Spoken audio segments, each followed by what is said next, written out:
In the name of the Father, and of the Son, and of the Holy Spirit. One word. Before I begin, I'm short-staffed. I need the other altar service to serve this morning. So please, you can go get your vestment, and I'll vest you. I'll bless you at the end of the homily. Summertime. Not everyone's here during the summertime. And people come, people go. We are celebrating a transition. We are in the midst of a transition. This transition began on Thursday with the Feast of the Ascension. And the transition that we've been going through is continuing this story that we've been walking through ever since Lazarus Saturday and Palm Sunday. As I share, it's kind of this divine drama that we act out. So, of course, Christ raises Lazarus from the dead, his last great miracle. The very next day, he enters into Jerusalem, the triumphal entry. And then we hear the story of Holy Week and all of the events that lead up to Christ's arrest, trial, his suffering, and his crucifixion and death.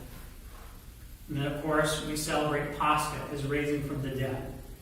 And then we embark on this 40-day paschal journey from them, where he has risen from the dead, he appears here and there, and a lot of what he does is he reveals to the disciples the meaning of prophecies about him that were in the Old Testament, teaching. And then this Thursday, it led up to the Ascension, which is Jesus Christ saying, I am leaving now. I am ascending to the Father in heaven. I will no longer be with you, but you need to wait in Jerusalem for 10 days, and I will send the Holy Spirit. That's next Sunday, Pentecost, another major feast of the church here. So we're transitioning. We're transitioning out of this time where we've experienced all of these things, and we're awaiting the coming of the Holy Spirit. This transition is also reflected in the readings that we had this morning. Of course, the reading from Acts of the Apostles that Andy read for us, and of course in the Gospel reading that I just read for you. Now the Gospel reading is Jesus Christ saying this prayer. It's known as the High Priestly Prayer. And it's in the Gospel of John, and it's part of this long discourse that he has on Holy Thursday after the Last Supper. And if you notice the language in that, he's basically saying, I have finished my public ministry. The prayer is addressed to the Father. He's saying, you gave me these men to teach and to prepare. I'm giving them back to you. So it's a transition sort of thing that's being discussed there. We hear this reading on Great and Holy Thursday. It's part of that first Gospel reading for the 12 Passion Gospel service. The one that goes on for several pages, and I usually have to take a long drink of water after I've read it. So it's transition. Now, in the case of what Andy read for us, it's the story of St. Paul. St. Paul is in the process of wrapping up all of his missionary work. He's traveling from Greece back to Jerusalem, and he decides to stop in Asia Minor. But he decided not to go into Asia Minor. He's most concerned about the church in Ephesus, which we hear he helped found. He spent 3 years there teaching and preparing the leadership of that church. But instead of going into that area, he stops at this port town. And he says, bring everyone from Ephesus here. And I want to have this last conversation with them. So again, it's a transition. Basically saying, I prepared you for this. You are ready to do the work without my oversight. And basically, I am not coming back. And you will not see me again. And as we continue in Acts, it's this thing where he goes to Jerusalem. And that's when things go sideways. And he ends up on this final journey to Rome for his imprisonment.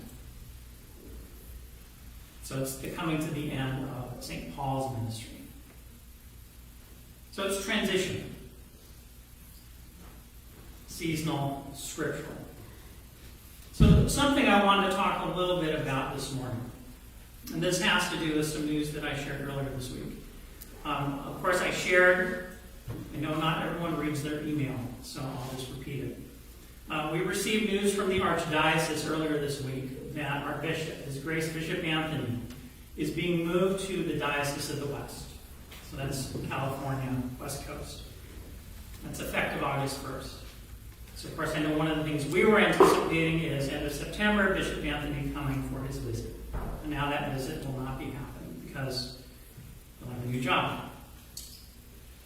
And what is being done to take over that work is something that the Metropolitan is working on, because our Archdiocese in general is in need of bishops. We do not have enough bishops for the number of dioceses that we have. But the concern that he has is what we've done in the past, which is just kind of like tap some people, ordain them, and put them to work, and results vary, sort of thing. So what he is doing is he is appointing priests who are essentially candidates to become bishops, to be in this office. Archiepiscopal vicar. I know that's kind of a strange thing to talk about. But it's basically saying a priest appointed by the Metropolitan to be the Metropolitan's representative in this diocese. And in our case, it's a priest, Father Jeremy Davis. So I've gotten questions about that. What does that mean? What does that look like? How's that going to work? Some of it is curiosity. I think there's a level of hand-wringing. And I think it goes to this question of transition and some of the things that we saw in these readings. I think we tend to have one of two responses to transition in the life of the church. Some of us can take it as if we are reading that high priestly prayer from Jesus Christ. This is something God ordained. You can get kind of wild-eyed. Anything the church does, it's good. It's God's hand. Uncritically respond to that. The church can do no wrong, sort of thing. God overwhelmingly, completely acts through the church, and there's nothing we can do to really mess that up, sort of thinking. I think some people do that. And it tends to be in this area of people who are new to the Orthodox Church. Of course, one of the strengths and one of the things that we say about our church is that the church is necessary, and God does work through the church for our salvation. And so there can be this buying in whole cloth, well, the church is everything, and whatever happens in the church is God ordained. Kind of an example of this. The priest who chrismated me, he was more in that vein. He once told me there's no divorce in the Orthodox Church because of the grace of our marriage sacrament. Well, if you talk to sociologists, the divorce rate in the Orthodox Church is no different from any other Christian church. But he seemed to think because the sacrament somehow makes sure that divorces never happen. This is that point. So that's the wide-eyed, God runs everything, and we just need to go along for the ride sort of thing. I think the tendency far more often is that we go in the other direction. And we only view the church as an institution. Like the post office, like the state government, like the federal government.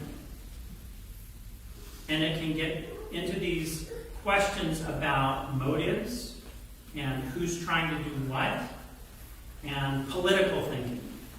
That someone's trying to do something and someone has an interest of this, that, or the other thing. And it's only about that. And so then we have to protect our interests. And we can be upset about, well, if something happens out there that we don't like, that somehow it's politics gone bad on our behalf. And how do we politically address that in terms of angling, lobbying, debating, and all that sort of stuff. You notice God is not part of that picture at all.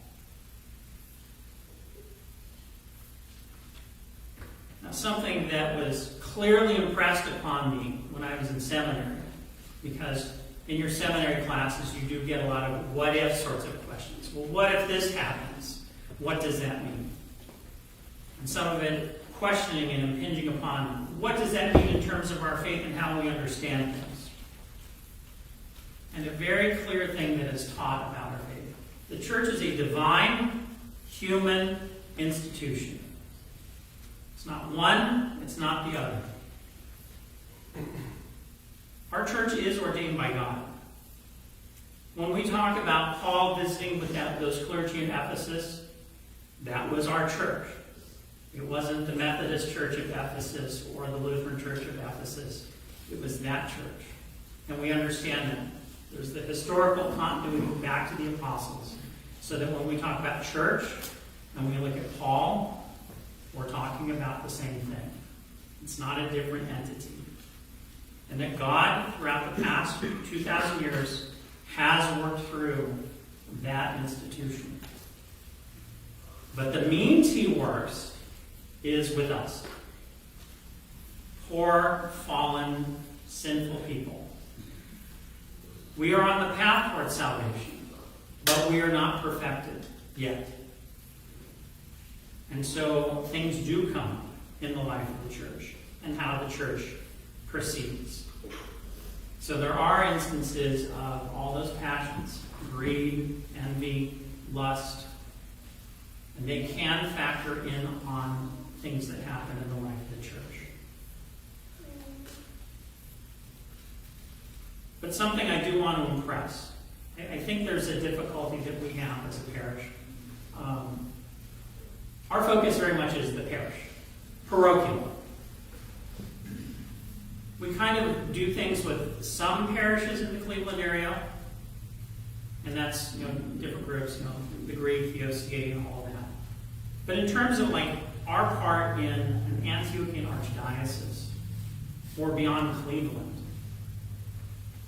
it doesn't really look very far in that direction.